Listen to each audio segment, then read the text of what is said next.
Hello, everybody, and welcome back to another episode of Life After Kids with Doctors Brooke and Lynne. I'm Dr. Brooke. And I'm Dr. Lynne. And we're so glad you're here. Thanks for joining us today. Yeah, this week is a great topic. One of my personal favorites. What does that say about you? I don't know. We'll find out. But we're going to talk about, there's so much information out there conflicting about alcohol. So we're talking about that, pros and cons for your health, and also some smarter ways to drink if you are going to imbibe. So, yes. Yeah. Smarter and healthier ways, Smarter right? and healthier. Yeah. So, do you have any thoughts you want to share to start with? These are unscripted, so. They really are, you can tell. But no, I mean, I grew up in a culture in Canada. Many of you guys know my background, where drinking was very much a part of our social fabric. And, that's not to say that people can't abuse it or it wasn't used inappropriately. But in my family, a glass of wine it was very much about celebration, and it kept everybody really jovial and light, and we would come together and, share a glass. And so it's been interesting to move to and become a citizen and see how the attitudes are different in the Midwest per se, and how, as we age, those effects of alcohol, it's not something that's just to be taken lightly. We have to really stop and think about, what does this do to our health, especially because we're wanting to live to be 100, and how do we do that and drink safely, or maybe we don't. Yeah. I think here's part of the problem is, a couple of years ago, research came out about that alcohol was in fact good for you, particularly like red wine, right? Mm-hmm. Let's just start there, because it has resveratrol, which is an antioxidant, which is good for brain health. So this was like, okay, drinking red wine, I think we can all take that to the extent of, then I can just, every night have several glasses of red wine, and it's good for my health, it's good for heart health. Like, you've heard all this. Yeah, we use those excuses because it's a great, the thing we love, we want to find evidence to support it. Yeah, so I'm here to tell you, unfortunately, that recent research, alcohol is really not good for your health in any way. I mean, here's the thing, is for women at our age, and I'm not saying we should not be drinking, because I enjoy a glass of wine, but please don't look at it like you're doing it because it's good for your health. That's step one. It's going to, if you're drinking too much wine, it's going to create inflammation. Yep. It's going to cause problems for sure with your gut. And it's going to wreak havoc on your hormones. So if you're listening to this, trying to balance. Right. If you're someone that's really, really struggling with hormone imbalance right now, or menopause, you might need to take it back a notch on the alcohol until you sort things out. Yeah. So, those are some of the negatives. Yeah, I think with any sort of treat, like sugar, cake, cookies, what are some other treats? Just staying up late, binge watching TV. I mean, you can go down the gamut. We have gotten, as a culture, to everything is bigger size. So we need to think back to supersized. What did our ancestors going back, because they were healthier people, right? Now, they did live in different times, don't get me wrong, but if we would do well to mirror ourselves and our health habits and our longevity, looking at our grandparents who lived to be, many of them, 100 years old, where unfortunately our generation is, a notch down, and our kids, it just keeps going down in terms of the death, average age of death. Yeah. So we're going in the wrong direction. Right. And so just focusing in on alcohol, it's like the treat. So dessert every day, not necessarily. I mean, back in the day, they had maybe something once a week. Yeah. And it's just starting to think about how we just need to keep in check what is acceptable and what is healthy. Sure. And that it's gotten out of control. Right? Yeah, totally. And I think many of us will have a drink to unwind at the end of the day, and then that becomes 2 drinks. And many of us have a glass of wine or 2 for sleep reasons. Mm. But this is another thing that I want to talk about and touch on here briefly, because alcohol actually does not help your sleep. It might put you to sleep quicker, but the quality of sleep, you're not getting a deep enough sleep when you have been drinking. Yeah. So you're getting a worse affect sleep. your sugar levels, your insulin. So yeah. you know, after you eat a big meal, you do get sleepy. It's the same sort of response, the same physiological response with the insulin. Right. When you drink something, you're going to get sleepy, but unfortunately, it's going to wreak havoc on your liver and cause you to not go to a deeper place in the state as you're sleepy. Yeah. So there's the other point there, ladies. If you are using it to help you sleep, it's really not. That's not the thing to be doing, and we can help you with other things that will. Yeah, actually help you. Facilitate a good night's sleep. Okay, so what are some ways to drink smarter? Because I'm sure that's a topic everybody would like to know. Yes. So I think for me, when I have.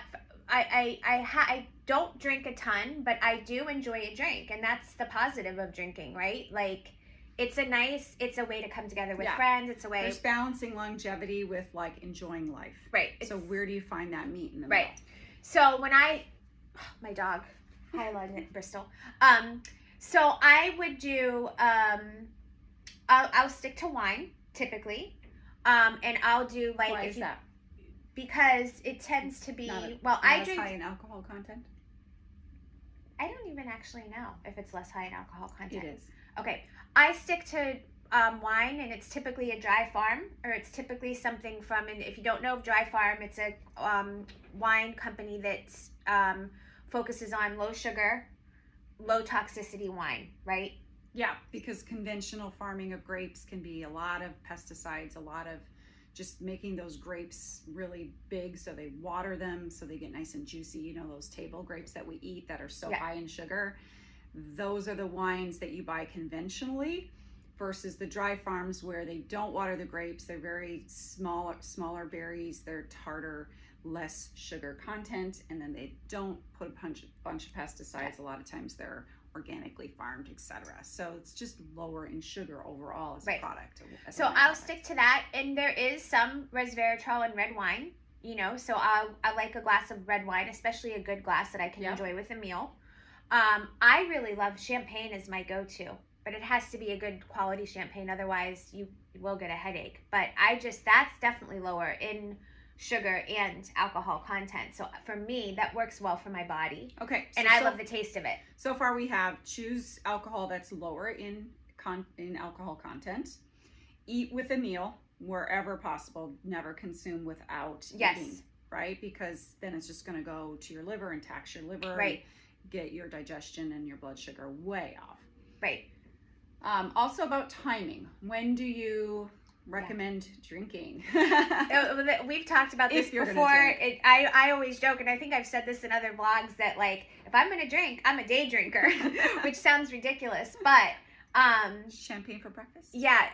For sure, if you are having a drink, it's good to stop that. You know, like, don't be drinking right before you go to bed. The best time for you to have a drink is like 3 or 4 hours before you're going to bed, or earlier, because it will give your body a chance to metabolize it, so that it's not disrupting your sleep. Yeah. So I don't like, when we travel, unfortunately, a lot of times our meals, like especially when we're with our big group, the meals end up late.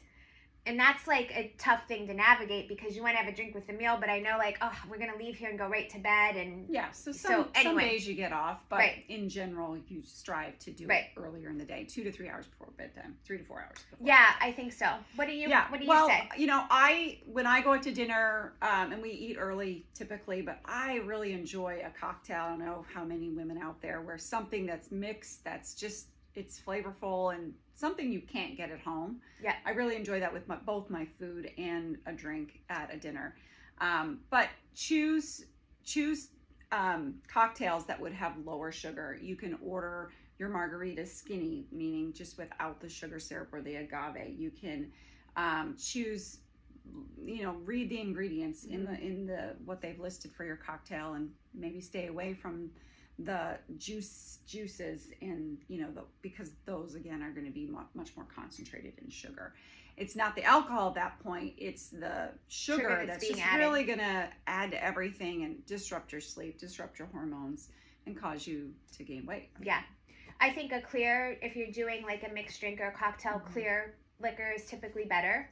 And I will like, you're right about like not adding like the sweet stuff to it. So maybe like a sparkling water or a club soda with it. And then if you need a little bit of sweetness, there's where you add like a squeeze of lime or orange, or you put in a couple berries. Like the real. Yeah, because that will keep at least the sugar content down. Yeah. So that's a good thing. I also like, I have digestive stuff that I know like I can't do gluten for me. That's not everyone, but gluten is an issue for me. And it's a shame because one of my favorite things that I've just always enjoyed, a glass of beer. And so I sort of navigate that. There are some good gluten-free beers if you're someone, and I'm sure you guys have dabbled, but I will enjoy that every once in a while. But I really like a hard cider too. And those tend to be a little bit, I think, on the safer side. A lot of them are fermented too, which is helpful. Yeah. So that's good too. Bonus. Yeah, and I really like those. So that's something for you guys to think about as well. There is also a lot of companies now that are coming out with answers to alcoholic beverages without the alcohol. So that's a lot of them will have like nootropics and things that will just like gentle like herbal things that calm your system down and sort of put you in that state without the alcohol. Yeah. So that would be something you could look into too. Yeah, I've tried my hot waters. Yeah, and I think the important question is, can you go without this drink? And if you can't in that situation, just take a close look at that and examine it. Because maybe there's some sort of dependence there, whether it's a problem for you or not. It's just those things are always worth examining and digging a little bit deeper. I agree. There's two sides to that, wherein we're at the age where we want to enjoy our life and we want to enjoy our friends and we want to enjoy a good glass of wine or a glass of champagne when we're celebrating if we want to. Just like we want to have that piece of chocolate cake. Yeah. Life is short. But if you are using it as a crutch to help you sleep or to fit in a social situation or to numb your pain or whatever it is, that's when I would say like take a step back and think about it. And on the flip side of that too, if you're having drinks constantly with your friends or constantly just to hang out just because it's stress relief and you enjoy it, you might also want to think back about the topics we just discussed at the start. It does affect your health. So it's important to, like you said, a treat. Yeah, because those pleasurable things like alcohol and sweets and all of that. Yes, we're driven to want those as humans, but they really last. Those experiences last so briefly, and they affect our health. So bringing that to light. Yeah, and it's one of those things I feel like if I'm not having it all the time, when I do have it, I really enjoy it. Yeah. Right? So good. Anyway, ladies, thank you so much for joining us. It's always a pleasure to have you here. Make sure you're following us on all of our social media, Facebook, Instagram, TikTok, www.lifeafterkids.com. Have the best week and make it count.